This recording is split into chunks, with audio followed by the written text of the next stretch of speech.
यहाँ पर एक बच्चा है और बच्चा यहाँ पे एक ब्लॉक को खींच रहा है। ब्लॉक को खींच रहा है तो इस पे फोर्स किधर की ओर लग रहा है? बच्चा यहाँ पे खींच रहा है तो यहाँ पे देख रहे हैं कि फोर्स जो है इधर की ओर लग रहा है इस पे। और ये जब खींचेगा तो यहाँ इसके ऊपर एक अपोजिट अपोजिट साइड में भी एक फोर्स लगेगा। वो रोकने वाला फोर्स होगा, कौन सा फोर्स होगा? फ्रिक्शन फोर्स होगा। हाँ, तो यहाँ पे देख सकते हैं आप कि ये जो बच्चा है इस ब्लॉक को अपनी तरफ इधर खींच रहा है। तो जब खींच रहा होगा तो यहाँ पे एक ऐसा लिमिट आएगा जब ये बच्चा इस ब्लॉक को खींच लेगा, यानी कि इसमें मोशन आ जाएगा। ऐसा कब पॉसिबल है? यानी कि जब बच्चा थोड़ा सा फोर्स लगाएगा तो ब्लॉक नहीं चल रहा होगा शुरुआत में, बच्चा और ज़्यादा फोर्स लगाएगा। फोर्स फोर्स को मैं एक एग्जांपल के थ्रू समझाना चाह रहा हूँ। यहाँ पे देखें, आप लोग ध्यान से देखेंगे, जो मैं बोलूँगा उसको ध्यान से सुनना है और ध्यान से देखना है मैं क्या बना रहा हूँ और क्या मैं बता रहा हूँ।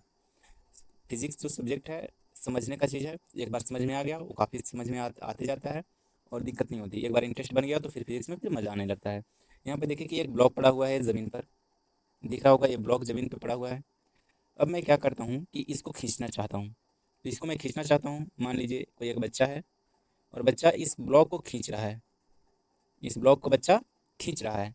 खींच रहा होगा तो जब थोड़ा सा ये फोर्स लगाएगा, ये बच्चा खींचना चाह रहा है बट वो खींच नहीं पा रहा है। ये बच्चा खींचना चाह रहा है बट ये खींच नहीं पा रहा है। थोड़ा और जोर लगाएगा तो बच्चा इसको हिला पा रहा है। थोड़ा और जोर लगाएगा तो बच्चा फिर इसको खींचना स्टार्ट कर दिया। तो क्या आप बोल सकते हैं कि फोर्स कब लगा रहा था बच्चा?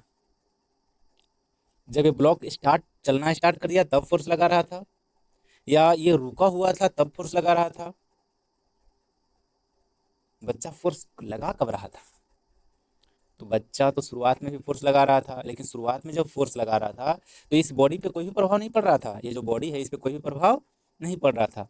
लेकिन बाद में बच्चा ने और थोड़ा ज़्यादा जोर से लगाया, ज़्यादा जोर से खींचने का ट्राई किया। तब ये ब्लॉक जो है ये आगे की ओर बढ़ा। ये ब्लॉक में कुछ ना कुछ मोशन हुआ, कुछ ना कुछ ब्लॉक में एक्सिलरेशन आया और ब्लॉक ने अपना पोजीशन चेंज करके यहाँ से और यहाँ की ओर ले गया। तो इस बात को समझ रहे हैं कि बच्चा जो है फोर्स तो हमेशा लगा रहा था। बच्चा फोर्स तो इधर लगा रहा था बट ये ब्लॉक चल क्यों नहीं रहा था? यहाँ पे तो मन में सवाल आ रहा होगा, भाई ये ब्लॉक जमीन पे पड़ा हुआ है, फोर्स इधर लगा रहे हैं तो इसको तो चलना चाहिए था शुरुआत में ना, ये चल क्यों नहीं रहा है? क्यों? क्योंकि इसका कॉन्टेक्ट जो है यहाँ पे आप लोग देख रहे हैं, इसका कॉन्टेक्ट किससे है? इसका कॉन्टेक्ट इस सरफेस से है और यहाँ सरफेस के एक ओपोजिशन में एक फोर्स लग रहा होगा जिसका नाम क्या होता है? फ्रिक्शन। तो फ्रिक्शन फोर्स इसको अपोज कर रहा होगा उस टाइम। इस कारण से बच्चा जो है इस ब्लॉक को खींच नहीं पा रहा है।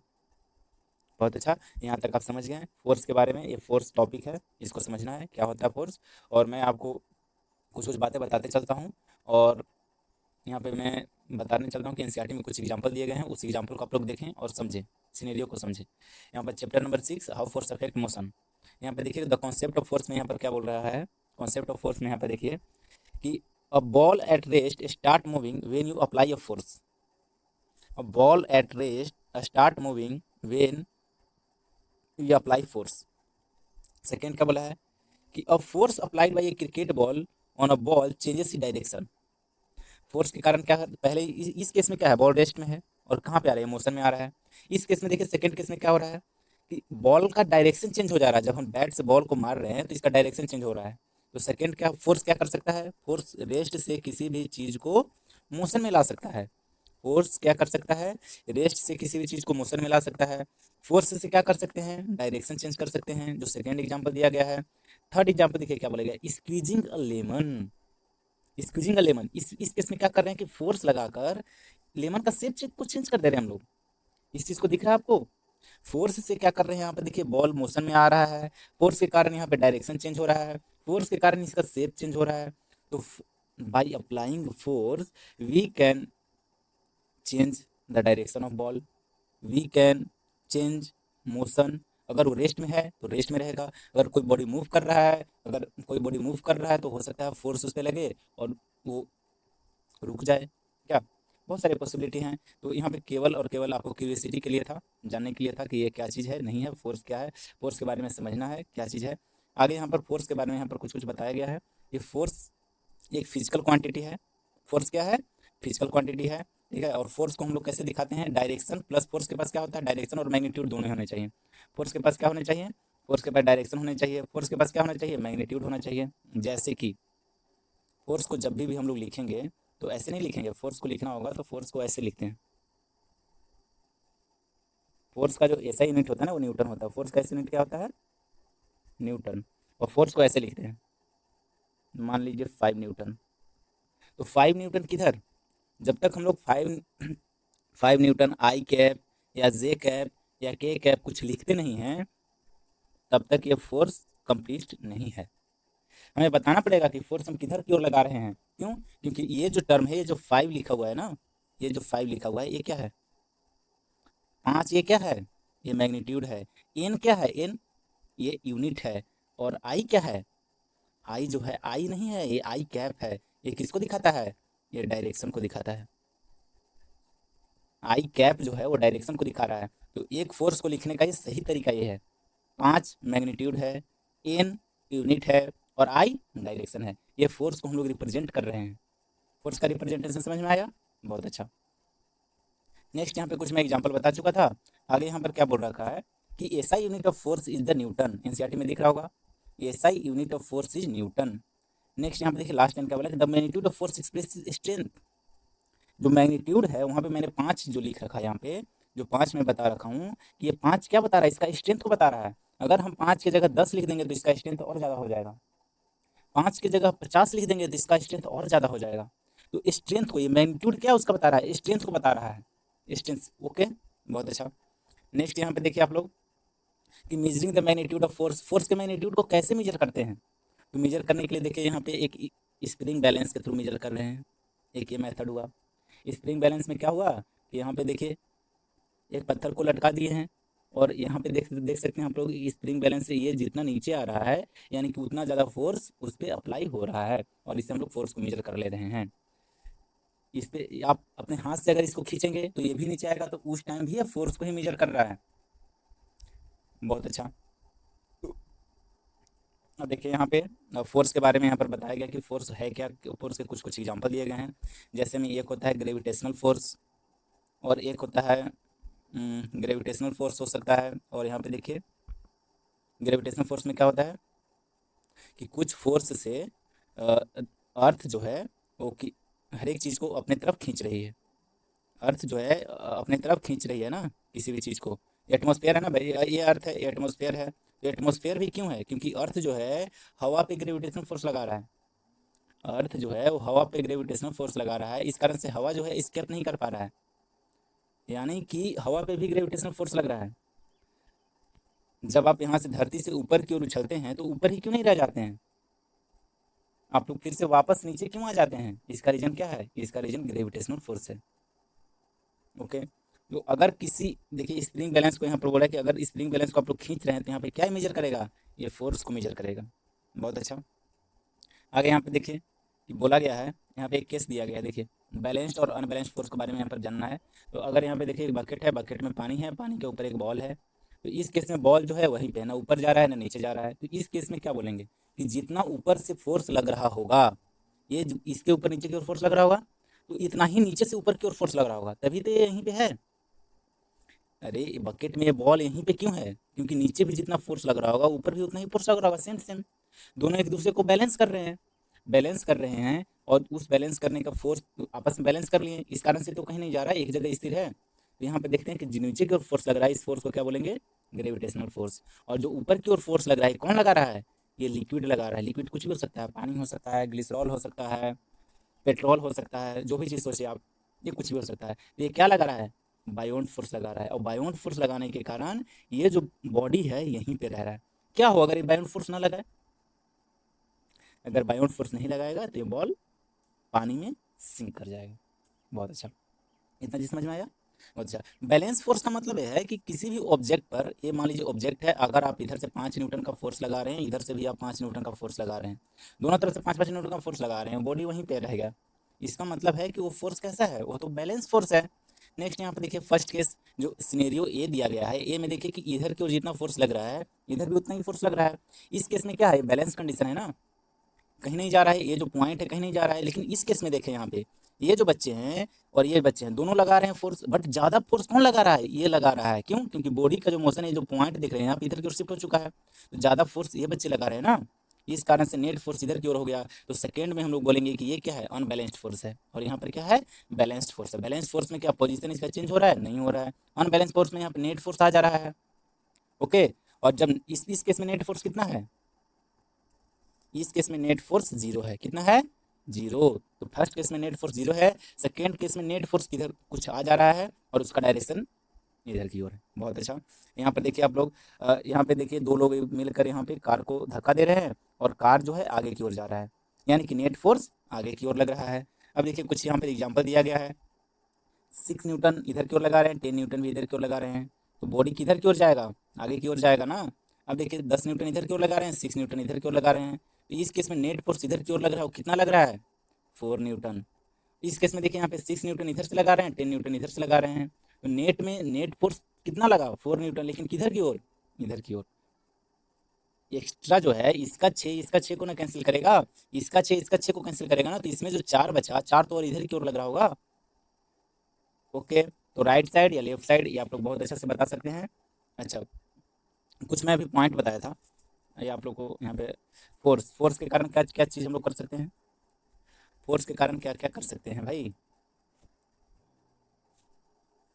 फोर्स के कारण सबसे पहले कोई भी बॉडी अगर रेस्ट में है तो उसको हम लोग मोशन में ला सकते हैं। कोई भी बॉडी रेस्ट में है तो उसको कहाँ पे ला सकते हैं? मोशन में ला सकते हैं। अगर कोई बॉडी मोशन में है तो उसे हम लोग रेस्ट में भी ला सकते हैं। कैसे? ब्रेक लगाकर।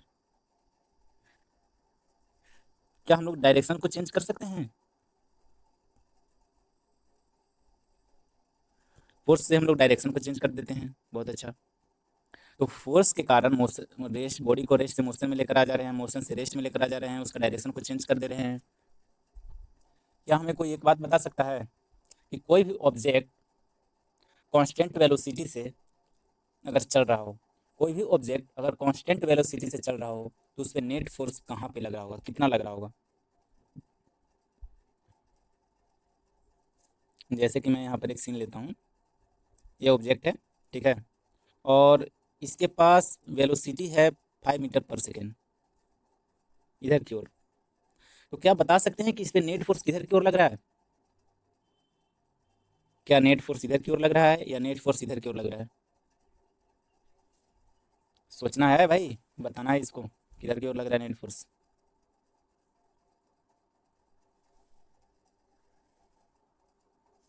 नेट फोर्स इस पे जीरो लग रहा है। क्या कुछ अजीब लग रहा है क्या? सोच रहे हैं कि नेट फोर्स इधर की ओर लग रहा है? इसका आंसर मिलेगा भी कुछ देर में, मैं एक्सप्लेन करूंगा। बट आपका आंसर यहाँ पे बिल्कुल ही गलत है। इस पे नेट फोर्स कितना लग रहा है? इस पे नेट फोर्स जीरो लग रहा है। ये बॉडी ऑलरेडी मोशन में है और वेलोसिटी क्या है? कांस्टेंट है ना, वेलोसिटी बढ़ रहा है ना घट रहा है। और वेलोसिटी जब बढ़ नहीं रहा है ना ही घट रहा है, जो जितना रफ्तार से चलना चाहिए उतना ही रफ्तार से चल रहा है, यानी कि उस पर नेट फोर्स जीरो लग रहा है। अगर इस पर कुछ फोर्स लगता तो इसका वेलोसिटी कांस्टेंट नहीं रहता, इसमें कुछ ना कुछ एक्सेलरेशन आता या डी एक्सेलरेशन आता। नेक्स्ट यहाँ पे कुछ पॉइंट है, इसको आप लोग पढ़ लेंगे। यहाँ पे देखिए एक बच्चा जो है इस बॉडी पे फोर्स लगा रहा है, नेट फोर्स इधर की ओर हो जाएगा। और यहाँ पे देखिए कि ऊपर पॉइंट पर इधर को लग रहा है, यहाँ से क्या लग रहा होगा? इधर फ्रिक्शन लग रहा होगा। फ्रिक्शन हमेशा किधर की ओर लगता है? फ्रिक्शन हमेशा बॉडी कि जो मोशन का जो टेंडेंसी है ना उसको अपोज करने का ट्राई करता है। यहाँ पे देखिए फ्री बॉडी डायग्राम दिया गया है, और किसी बॉडी पर जबकि हम अप्लाई इधर से फोर्स को अप्लाई इधर फोर्स अप्लाई कर रहे होते हैं, तो एक फ्रिक्शन का फोर्स इधर की ओर लग रहा होता है, इसको ग्रेविटेशनल फोर्स नीचे की ओर खींच रहा होता है, नॉर्मल फोर्स ऊपर की ओर लग रहा होता है। इतने फोर्स होते हैं। अब देखिए मैं यहाँ पे कुछ बताना चाहता हूँ, जैसे कि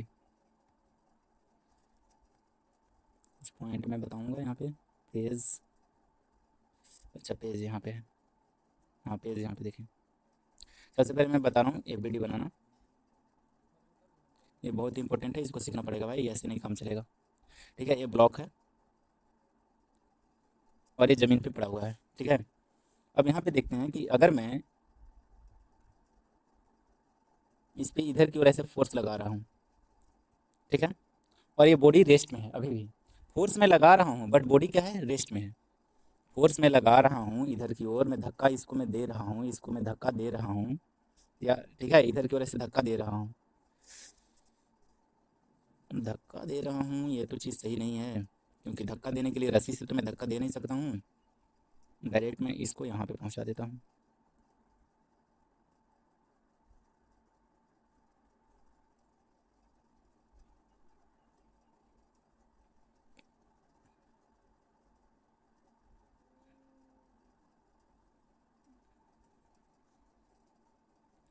देखिए ठीक है, अगर मैं, अरे यार इसको मैं हटा ही देता हूँ। ठीक है, यहाँ पे एक डायग्राम मेरे को बनाना पड़ेगा थोड़ा समझाने के लिए। अब मान लीजिए ये जो है इसको इधर की ओर ऐसे पुश कर रहा है ना, समझ सकते हैं ना, यहाँ पे पुश कर रहा है, बस इतना समझना है। और ये यहाँ पे ज़मीन है और इसको खींच इधर की ओर पुश कर रहा है, ठीक है, अभी भी ये रेस्ट में है। अब इस पे रेस्ट में रहने का, क्योंकि ये इधर की ओर 5 न्यूटन का फोर्स लगा रहा है, तो कहीं ना कहीं इसके अपोजिट की तरफ, यानी कि ये जो मोशन है ये इधर की ओर बॉडी को ले जाना चाह रहा है।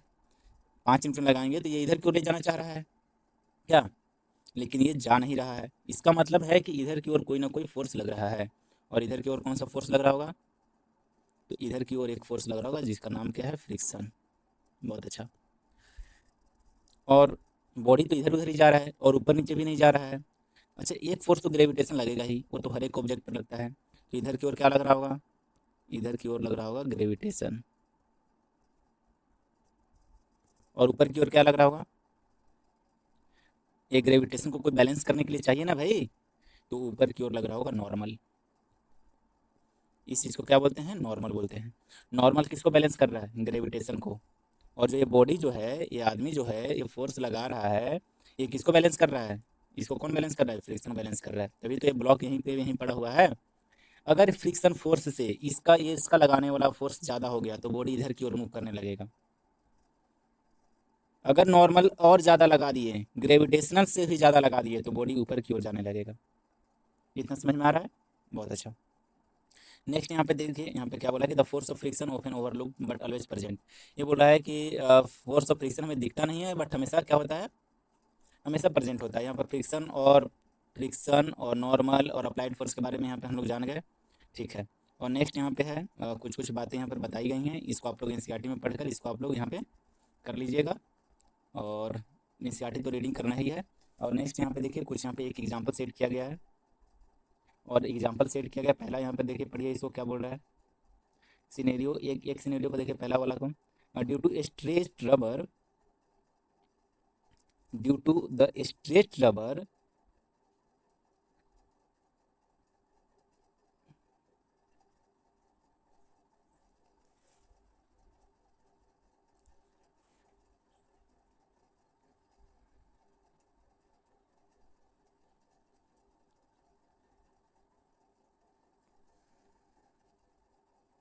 कुछ कुछ यहाँ पे साइंटिस्ट के बारे में दिया गया है, उस साइंटिस्ट को देखें यहाँ पे। सबसे पहले इनका नाम जो है गैलीलियो गैलीलियाई है, और इनका जो नाम है ये कौन है, ये हैं आइजैक न्यूटन। और सबसे पहले यहाँ पे देखें हम लोग फर्स्ट लॉ ऑफ मोशन।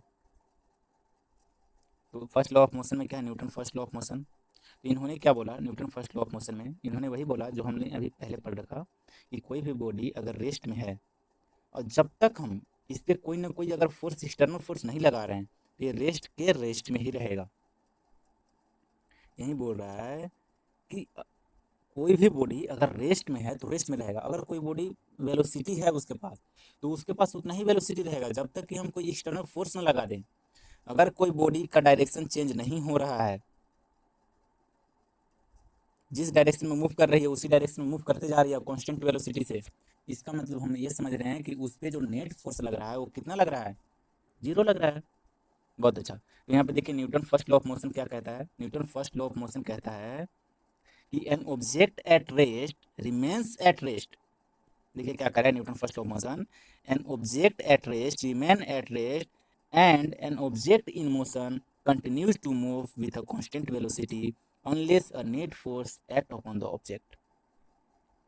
ये बातें आसान लग रही होगी बट ये बात में दम है, और यहाँ से क्वेश्चन आते भी हैं, आपके बोर्ड में आते हैं, हर एक चीज़ में आते हैं, यहाँ से पूछा जाएगा। और सबसे पहली बात है, अगर पूछा नहीं जाएगा तो जानना जरूरी है कि न्यूटन फर्स्ट लॉ क्या था। कोई भी चलते फिरते गांव घर का आदमी आपसे पूछ दे कि न्यूटन फर्स्ट लॉ क्या है, तो आपको पता होना चाहिए भाई न्यूटन फर्स्ट लॉ क्या है, उन्होंने पहला नियम क्या दिया।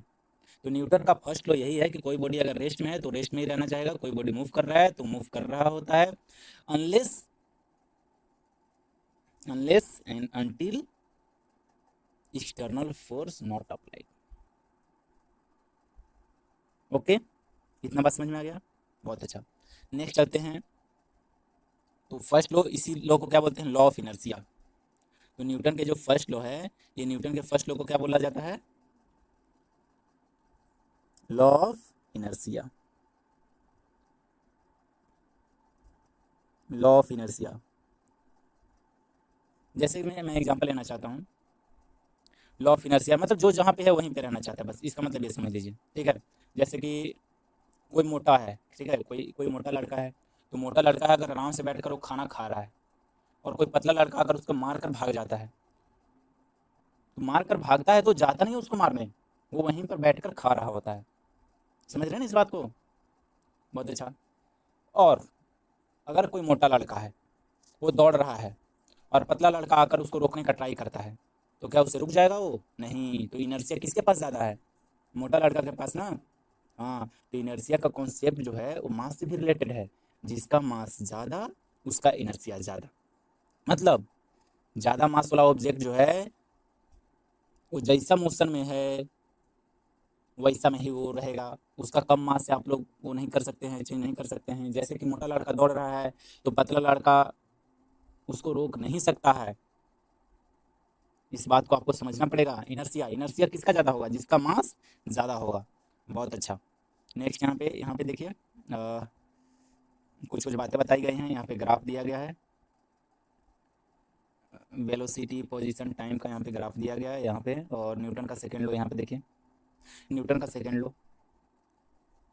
मैं छोड़ नहीं रहा हूँ पॉइंट, ठीक है, वो पॉइंट जो हैं आपको पढ़ने हैं बस। न्यूटन का सेकेंड लॉ देखिए, सेकेंड लॉ क्या कहता है, सेकेंड लॉ, न्यूटन का सेकेंड लॉ ये कहता है कि force force directly proportional to mass, force directly proportional to acceleration, force is equal to mass time acceleration. यहाँ पे आगे कोरस्पोंडिंग को हटाकर के लगा सकते हैं, और यहाँ पे के का जो वैल्यू है 1 होता है। इसलिए इस केस में हम लोग ये बोल सकते हैं कि फोर्स क्या होता है, directly proportional to mass, force is directly proportional to acceleration. बहुत अच्छा, तो force is equal to mass times acceleration बोला जा सकता है। और ये क्या है, यही तो न्यूटन का सेकेंड लॉ है, यही तो न्यूटन का सेकेंड लॉ है। क्या बच्चा समझ गए। और यहाँ पे देखिए, यहाँ पे कुछ कुछ यहाँ पे बातें जो बताई गई हैं, देखिए यहाँ पे मैथमेटिकली एक्सप्रेशन इसका दिया गया है, मैथमेटिकली एक्सप्रेशन यहाँ पे पता होना चाहिए। तो यहाँ से force is equal to mass times acceleration, और यहाँ पे एक्सेलरेशन इज इक्वल टू क्या हो जाएगा, फोर्स अपन में मास, और ये पता होना चाहिए। और एक्सेलरेशन का यूनिट क्या होता है, मीटर पर सेकंड स्क्वायर होता है यूनिट। वेलोसिटी का यूनिट क्या होता है, मीटर पर सेकंड होता है। एक्सेलरेशन का यूनिट क्या होता है, मीटर पर सेकंड स्क्वायर होता है। और वेलोसिटी में टाइम से डिवाइड कर देंगे तो क्या बन जाता है, एक्सेलरेशन बन जाता है। बहुत अच्छा, तो फोर्स का ऐसा यूनिट बोलेगा आपको, तो फोर्स का ऐसा यूनिट क्या है, न्यूटन। और ऐसे यूनिट अगर लिखना होगा तो फोर्स को और क्या लिख सकते हैं, न्यूटन को क्या लिख सकते हैं, मास इंटू एक्सेलरेशन। और मास को हम लोग कैसे लिख सकते हैं, मास को हम लोग रिप्रेजेंट करते हैं केजी से। ओके, और एक्सेलरेशन को कैसे रिप्रेजेंट करते हैं, मीटर पर सेकंड स्क्वायर। एक्सेलरेशन को कैसे रिप्रेजेंट कर रहे हैं, मीटर पर सेकंड स्क्वायर। बहुत अच्छा। 1 न्यूटन का मतलब क्या हुआ, 1 न्यूटन का मतलब ये हुआ, ध्यान से इसको फील करें, 1 न्यूटन, 1 न्यूटन का मतलब ये हुआ कि कोई भी बॉडी 1 केजी का बॉडी है, कितना बॉडी है, 1 केजी का बॉडी है। 1 केजी को बॉडी को अब 1 मीटर पर सेकेंड स्क्वायर की रफ्तार से इसको ले जाने के लिए जितना फोर्स का जरूरत होगा, उस फोर्स को हम लोग बोलेंगे 1 न्यूटन। 1 न्यूटन का मतलब समझ गए, 1 केजी के बॉडी को 1 मीटर पर सेकेंड स्क्वायर से ले जाने के लिए जितना फोर्स का रिक्वायरमेंट पड़ेगा उसको हम लोग बोलते हैं 1 न्यूटन। 1 न्यूटन समझ में आया? बहुत ही अच्छा। देखिए यहाँ पर एक लाइन लिखा गया है कि acceleration due to gravitational force by earth को हम लोग जी से डिनोट करते हैं। या उस केस में फोर्स बराबर क्या हो जाता है? M G. उस टाइम में फोर्स बराबर क्या हो जाता है? M G. और जी का वैल्यू पता होना चाहिए। जी का वैल्यू आपको सबको पता होना चाहिए। जी इज इक्वल टू क्या होता है? 9.8 मीटर पर सेकेंड स्क्वायर। और ये जो जी का वैल्यू है केवल और केवल किसके लिए है? केवल और केवल ये अर्थ के लिए है। बहुत अच्छा। वैसे जी का जो फार्मूला होता है आपको आगे जाकर पढ़ना पड़ेगा। फोर्स जो होता है ना, मैं एक और अच्छा चीज़ यहाँ पे बता देना चाहता हूँ। फोर्स जो होता है, फोर्स वो डायरेक्टली प्रोपोर्शनल टू क्या होता है? मास होता है। ठीक है। फोर्स जो होता है डायरेक्टली प्रोपोर्शनल टू क्या होता है? एक्सेलरेशन होता है। और फोर्स इक्वल टू हम लोग क्या लिख सकते हैं? एम ए लिख सकते हैं। बहुत अच्छा। एक होता है ग्रेविटेशनल फोर्स। ग्रेविटेशनल फोर्स का मतलब होता है जी। और ये कैपिटल जी का जो वैल्यू है ना, ये कहाँ से आता है? तो किसी भी दो ऑब्जेक्ट हैं, दोनों ऑब्जेक्ट के बीच में ग्रेविटेशनल फोर्स लग रहा होता है। मान लो एक ऑब्जेक्ट M1 है, दूसरा का ऑब्जेक्ट M2 है, और दोनों के बीच का जो डिस्टेंस है वो R है। तो जो ग्रेविटेशनल फोर्स जो होता है वो किसके बराबर होता है? G m1 m2/r²। ये तो ग्रेविटेशनल फोर्स है। और जो कैपिटल जी मैं लिखा हूँ, वो कैपिटल जी को मैं यहाँ पे लिख देता हूँ। ये कैपिटल जी जो है ना, ये ग्रेविटेशनल कांस्टेंट है। और जो कि ये क्या होता है, यहाँ पे देखिए, ये कैपिटल जी है, ग्रेविटेशनल कांस्टेंट है। और ये क्या होता है? Force of gravitation. एक जी मैं लिख दे रहा हूँ। तो इस बात को आप लोग समझें यहाँ पे कि ये जो है ग्रेविटेशनल फोर्स जो है, ये ग्रेविटेशनल फोर्स का जो वैल्यू है क्या होता है? G m1 m2/r²। और ये कैपिटल जी है। और कैपिटल जी का जो वैल्यू है वो कांस्टेंट होता है। स्मॉल जी का वैल्यू कांस्टेंट नहीं होता है। स्मॉल जी का वैल्यू जो है वो केवल और केवल अर्थ के लिए कांस्टेंट है। वो नियर द सरफेस अर्थ के लिए कांस्टेंट है। वो दूसरा प्लेनेट के लिए अलग होगा। और अर्थ पे भी स्मॉल जी का वैल्यू वेरी करेगा। अगर हम इक्वेटर पे होंगे, मैं इस पे आऊँगा, ये पोल है, अगर पोल पे होंगे तो जी का वैल्यू कुछ और हो जाएगा, इक्वेटर पे होंगे जी का वैल्यू कुछ और हो जाएगा। और ये बात आपको पता होना चाहिए कि कैपिटल जी और स्मॉल जी में अंतर है। स्मॉल जी का वैल्यू वेरी करता है, लेकिन कैपिटल जी जो है ये एक्सपेरिमेंटल क्वांटिटी है। ये कैपिटल जी जो है वो एक प्रकार का कांस्टेंट है। और इसका वैल्यू कांस्टेंट है। और इसका वैल्यू कितना होता है? 6.67 इंटू 10⁻11। इसका कैपिटल जी का वैल्यू कितना होता है? 6.67 इंटू 10⁻11। बहुत अच्छा। यहाँ पे देख लीजिए आप लोग। और न्यूटन का सेकेंड लॉ समझ में आ गया। न्यूटन का थर्ड लॉ आगे देखते हैं। न्यूटन का थर्ड लॉ क्या कहता है? न्यूटन का थर्ड लॉ सबने सुन रखा होगा। एक्शन बराबर रिएक्शन, एक्शन बराबर रिएक्शन, एक्शन बराबर रिएक्शन। न्यूटन का थर्ड लॉ क्या है? एक्शन बराबर रिएक्शन, एक्शन बराबर रिएक्शन, एक्शन बराबर रिएक्शन। जितना एक्शन होगा उतना ही रिएक्शन होगा। जितना फॉरवर्ड लगाएंगे फोर्स उतना ही बैकवर्ड आएगा। जितना फॉरवर्ड लगाएंगे उतना ही बैकवर्ड आएगा। ये न्यूटन का क्या है? थर्ड लॉ है। रॉकेट प्रपोल्सन जो है किसका एग्जाम्पल है? देखिए यहाँ पर एक्शन बराबर रिएक्शन, ऊपर की ओर जितना नीचे की ओर उतना। तो एक्शन बराबर रिएक्शन ये किसका एग्जाम्पल है? न्यूटन थर्ड लॉ का एग्जाम्पल है। किसका एग्जाम्पल है? न्यूटन थर्ड लॉ का एग्जाम्पल है। ठीक है। आज मैं ज़्यादा नहीं बता रहा हूँ, बस इतना ही बता रहा हूँ। और मैं कल फिर से बताऊंगा यहाँ पे न्यूटन के थर्ड लॉ अच्छे से बताऊंगा। न्यूटन का सेकंड लॉ और फर्स्ट लॉ भी मैं क्वेश्चन बताऊंगा। और इसको अच्छे से समझेंगे कि क्या लॉ है, और इसमें मैं क्वेश्चन कराऊंगा। सबसे पहले यहाँ पर आप लोग का काम क्या है? एनसीईआरटी पढ़ लेना है। और एनसीईआरटी को अच्छे से पढ़ लेना है। एक बार पढ़ लेना है। जो जो पॉइंट होंगे, जो जो अंदर के क्वेश्चन होंगे उसको कर लेना है। जो भी डाउट होंगे वो पूछ लेना है। बहुत अच्छा।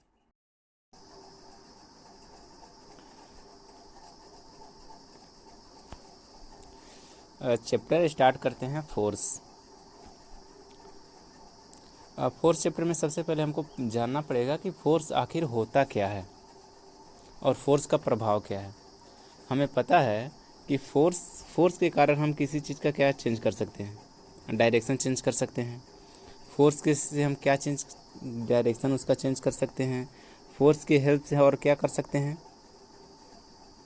जैसे कि मैं एग्जांपल अगर ले रहा हूँ, एग्जांपल में एक ऑब्जेक्ट